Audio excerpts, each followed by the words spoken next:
बोलो भारत माता की ಎಲ್ಲ ಕೂತ್ಕೊಳ್ಳಿ कांग्रेस पार्टी की मल्लिकार्जुन खड़गे की राहुल गांधी की सोनिया गांधी की बंधुगळे सबೆಲ್ಲ ಕೂತ್ಕೊಳ್ಳಿ ದಯವಿಟ್ಟು ಕೂತ್ಕೊಳ್ಳಿ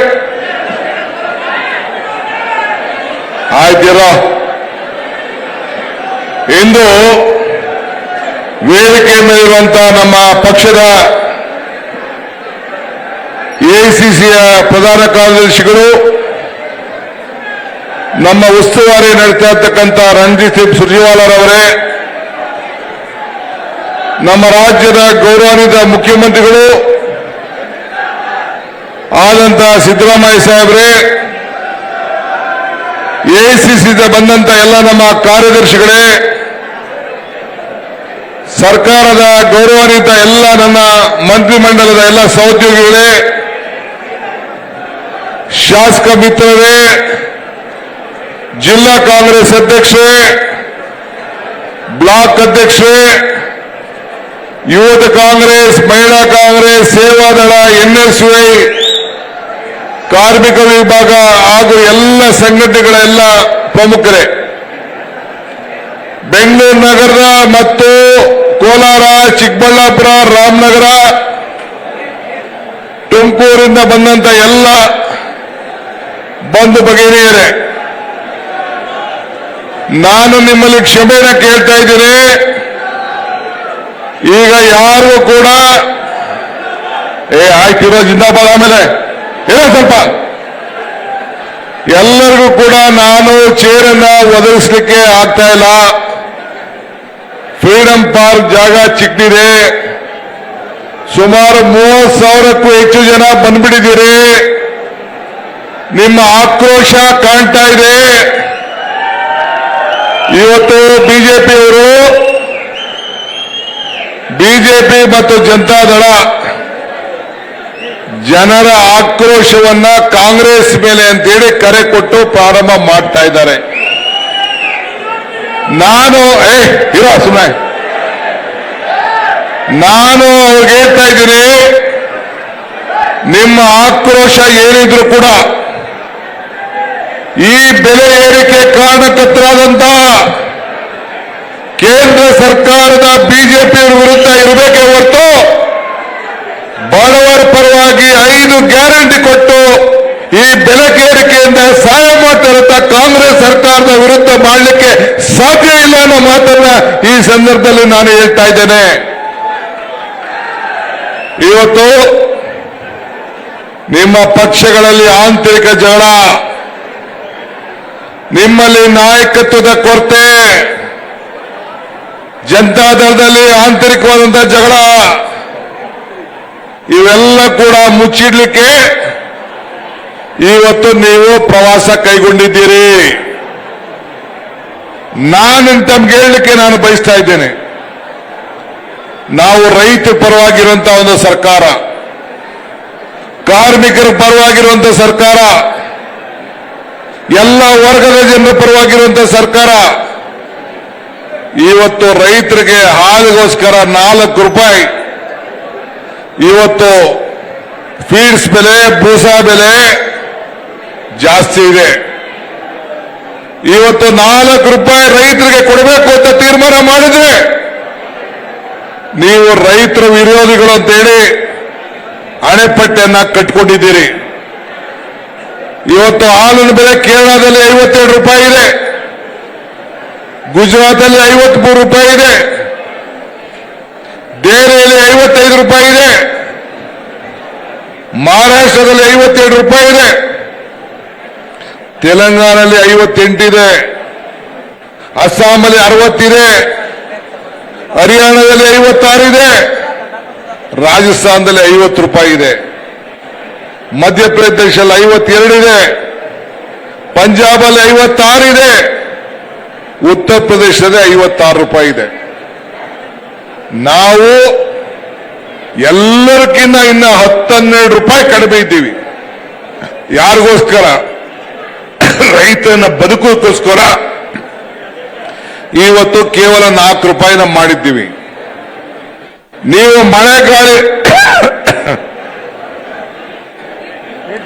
ಮಳೆಗಾಳಿಗೆ ಎದುರುಕೊಂಡು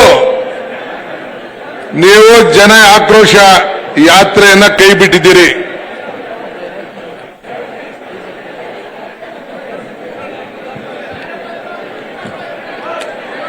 ಮಳೆಗಾಳಿ ಎದುರುಕೊಂಡು ಜನ ಆಕ್ರೋಶ ಯಾತ್ರೆ ಕೈಗೆ ಬಿಟ್ಟಿದ್ದೀರಿ. ಇವತ್ತು ನಾವು ಈ ದೇಶದ ಆರ್ಥಿಕದ ಪರಿಸ್ಥಿತಿಯನ್ನು ಗಮನದಲ್ಲಿಟ್ಕೊಂಡು ನಿಮ್ಮಿಂದ ಸಿಮೆಂಟ್ ಬೆಲೆ ಜಾಸ್ತಿ ಆಯಿತು. ಕೃಷ್ಣ ಬೈರೇಗೌಡರು ಹೇಳಿದ್ರು, ಸಿಮೆಂಟ್ ಬೆಲೆ, ಕಬ್ಬಣ ಬೆಲೆ, ಎಣ್ಣೆ ಬೆಲೆ, ಎಲ್ಲ ಪದಾರ್ಥಗಳ ಬೆಲೆ, ಸೋಪು, ಉಪ್ಪು ಎಲ್ಲದಕ್ಕೂ ಕೂಡ ಒಂದು ಟಿವಿ 10,000 ರೂಪಾಯಿ ಇದ್ದಿದ್ದು 30,000 ರೂಪಾಯಿ ಆಗೋಯ್ತು. ಒಂದು ಸಣ್ಣ ಪದಾರ್ಥ, ಒಂದು ಟೂತ್ ಬ್ರಷ್ 5 ರೂಪಾಯಿ ಇದ್ದಿದ್ದು 15 ರೂಪಾಯಿ ಆಗೋಯ್ತು. ಯಾವ ಬೆಲೆ ಕಡಿಮೆ ಇಲ್ಲ ಅಂತ ಅನ್ನಂಗಿಲ್ಲ. ಇವತ್ತು ಎಲ್ಲ ಬೆಲೆನ ನೀವು ಜಾಸ್ತಿ ಮಾಡಿದ್ರಿ. ಕಳೆದ 11 ವರ್ಷದಿಂದ ಯಾವ ಹೆಣ್ಮಕ್ಳು ಕೂಡ ಮಾಂಗಲ್ಯ ಸರ ಕಟ್ಟಕ್ಕೆ ಆಗ್ತಾ ಇಲ್ಲ. 40,000 ರೂಪಾಯಿ ಇದ್ದದ್ದ ಚಿನ್ನ 90,000 ರೂಪಾಯಿ ಆಗಿದೆ. 10,000 ರೂಪಾಯಿ ಇದ್ದಿದ್ದು ಮೊಬೈಲು 30,000 ರೂಪಾಯಿ ಆಗಿದೆ. ಮಹಿಳೆಯರ ಮಾಂಗಲ್ಯ ಸರ ಕಟ್ಟಕ್ಕೆ ಆಗ್ತಾ ಇಲ್ಲ. 50 ಕೆಜಿ ಸಿಮೆಂಟು 268 ರೂಪಾಯಿ ಇದ್ದಿದ್ದು 410 ರೂಪಾಯಿ ಆಗಿದೆ. ಒಂದು ಇನೋವಾ ಕಾರು ನಾನೇ 12 ಲಕ್ಷ ರೂಪಾಯಿ ತಗೊಂಡಿದ್ದೆ, ಈಗ 30 ಲಕ್ಷ ರೂಪಾಯಿ ಆಗಿದೆ. 2 ರೂಪಾಯಿದು ಮೊಟ್ಟೆ 7-8 ರೂಪಾಯಿ ಆಗೋಗಿದೆ. ಯಾರ ಕಾರಣ? ಇದೆಲ್ಲ ಬಿಜೆಪಿ ಕಾರಣ. ಅದಕ್ಕೆ ನಾನು ಹೇಳ್ತಾ ಇರೋದು, ಟೂತ್ ಪೇಸ್ಟ್ 15 ರೂಪಾಯಿ ಇದ್ದಿದ್ದು 68 ರೂಪಾಯಿ ಹೋಗಿದೆ. ಇದು ಜನ ಆಕ್ರೋಶ ಬಿಜೆಪಿ ಸರ್ಕಾರದ ವಿರುದ್ಧ ಆಗಬೇಕೇ ಹೊರತು ಬೇರೆ ಯಾರ ಮೇಲೂ ಅಲ್ಲ. ಇದನ್ನ ಗಮನದಲ್ಲಿಟ್ಕೊಂಡು ರಾಹುಲ್ ಗಾಂಧಿ ಅವರು ಬೆಲೆ ಏರಿಕೆಯಿಂದ ತತ್ತರಿಸ್ತಾ ಇದ್ದಾರೆ ಅಂತೇಳಿ, ಉದ್ಯೋಗ ಸಮಸ್ಯೆ ಆಗ್ತಾ ಇದೆ ಅಂತೇಳಿ ಇವತ್ತು ಭಾರತ್ ಜೋಡೋ ಕಾರ್ಯಕ್ರಮವನ್ನು ಮಾಡಿದ್ದು.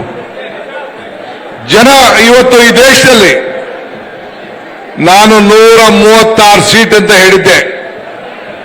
ಅದಾದ ಮೇಲೆ ಬೈ ಎಲೆಕ್ಷನ್ ಬಂತು. ಚನ್ನಪಟ್ಟಣ, ಶಿಗ್ಗಾಂವ್ ಮತ್ತು ನಮ್ಮದೇ ಸೀಟು ಸಂಡೂರು, ಈ 3 ಸೀಟು. ಯಾಕೆ ನಿಮ್ಮ ಮಾಜಿ ಮುಖ್ಯಮಂತ್ರಿ ಮಕ್ಕಳನ್ನ ಸೋಲಿಸಿದ್ರು? ಬಿಜೆಪಿ ನಾಯಕರುಗಳೇ. ಇದಕ್ಕೇನು ಅರ್ಥ? ಕುಮಾರಸ್ವಾಮಿ ಏನು ಅಯ್ಯೋಯ್ಯೋ ಏನು ಟನ್ ಗಟ್ಟಲೆ ಮಾಡಿಕೊಂಡಿದಂತೆ ನಮ್ಮ ಬಗ್ಗೆ. ಯಾಕಿನ್ನ ಟನ್ ಬಟ್ಲೆ ಇಟ್ಕೊಂಡಿದ್ಯಾ? ನಮ್ಮ ಹುಡುಗರುಗಳು ಲಾರಿ ತಗೋ ಬಂದಿದ್ರಲ್ಲ, ತುಂಬ ಕಳಿಸ್ಬೇಕಾಯ್ತು, ಗವರ್ನರ್ಗೆ ಕಳಿಸ್ಬೇಕಾಯ್ತು. ಮಿಸ್ಟರ್ ಕುಮಾರಸ್ವಾಮಿ, ನಿನ್ನ ಗೊಡ್ಡು ಬೆದರಿಕೆಗೆ, ಬಿಜೆಪಿ ಗೊಡ್ಡು ಬೆದರಿಕೆ ಎದುರೋ ಮಗ ಅಲ್ಲ ಈ ಡಿ.ಕೆ. ಶಿವಕುಮಾರ್.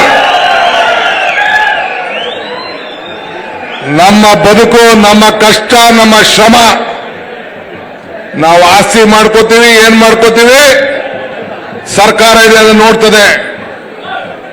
ನಿನ್ನ ಚರಿತ್ರೆ ನಾನಿನ್ನ ಬಿಚ್ಚಿಲ್ಲ. ನಿಮ್ಮ ಅಣ್ಣ ತಮ್ಮಂದಿರ ಆಸ್ತಿ ಪಟ್ಟಿನ ನಾನು ಬಿಚ್ಚಿಲ್ಲ. ನಿನ್ಗೆಲ್ಲಿಂದ ಬಂತು ನಾನಿನ್ನ ಬಿಚ್ಚಿಲ್ಲ. ಬಿಜೆಪಿಯ ಸ್ನೇಹಿತರು, ಅವನು ಯಾವನೊಬ್ಬ ಚಂದ್ರು ಹೋಗಿ ಗವರ್ನರ್ಗೆ ಅರ್ಜಿ ಕೊಟ್ಟಾನೆ.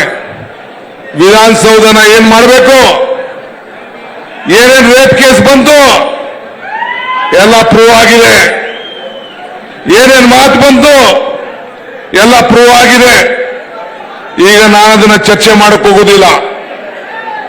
ಆದ್ರೆ ಇವತ್ತು ಈ ಭ್ರಷ್ಟ ಬಿಜೆಪಿ ವಿರುದ್ಧ ಈ ಭ್ರಷ್ಟ ಜನತಾದಳದ ವಿರುದ್ಧ ಹೋರಾಟವನ್ನು ಮಾಡಿ ಮತ್ತೆ 2028ರಲ್ಲಿ ನಿಮ್ಮ ಸರ್ಕಾರ ಮತ್ತೆ ಅಧಿಕಾರಕ್ಕೆ ಬರ್ತದೆ. ಅದನ್ನು ತಾವೆಲ್ಲ ಗಮನದಲ್ಲಿಟ್ಕೊಳ್ಬೇಕು.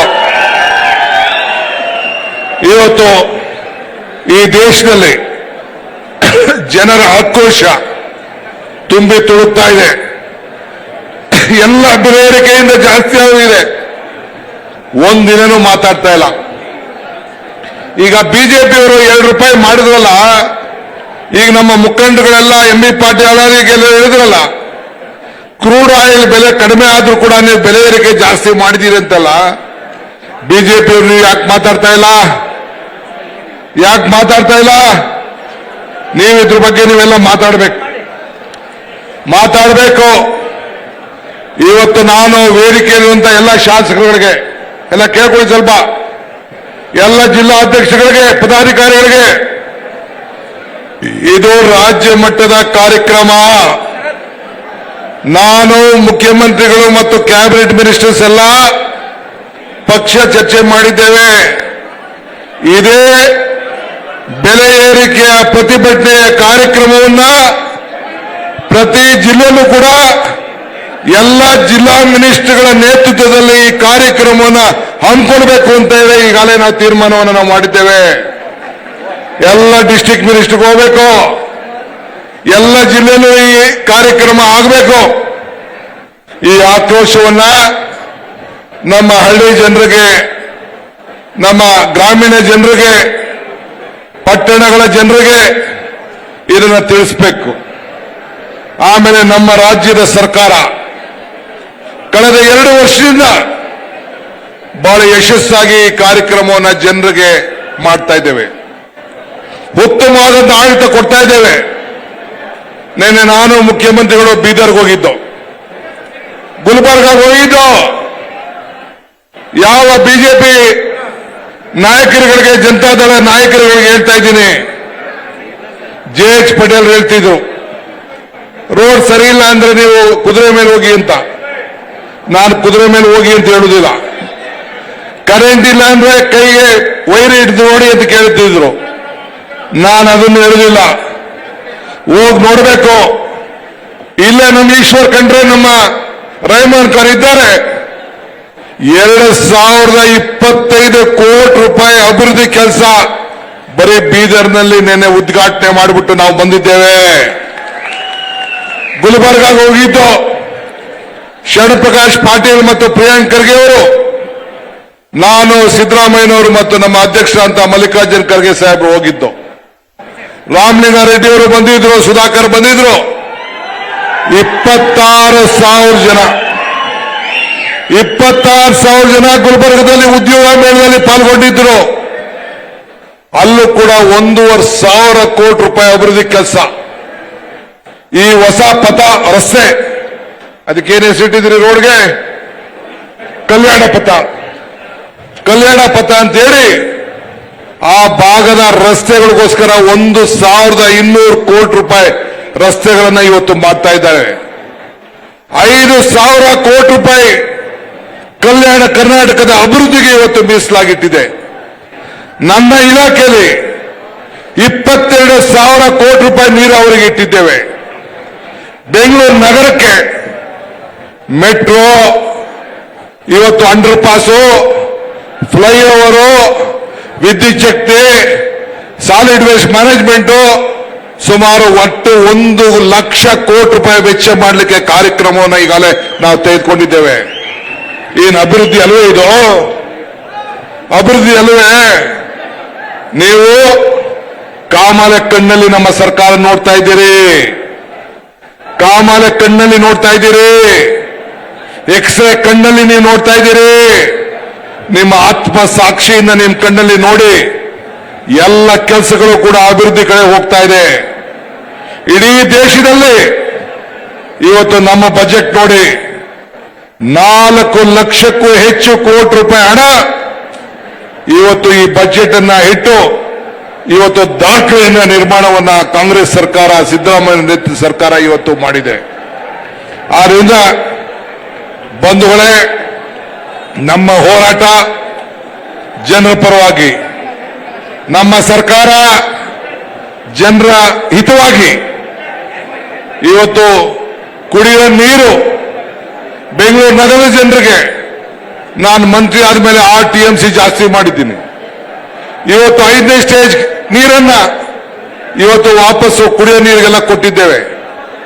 ಎಂತ ಬರಗಾಲ ಬಂದರೂ ಕೂಡ ಈ ನೀರಿನ ಸಮಸ್ಯೆಯನ್ನು ಬಗೆಹರಿಸಲಿಕ್ಕೆ ಬದ್ಧವಾಗಿದ್ದೇವೆ.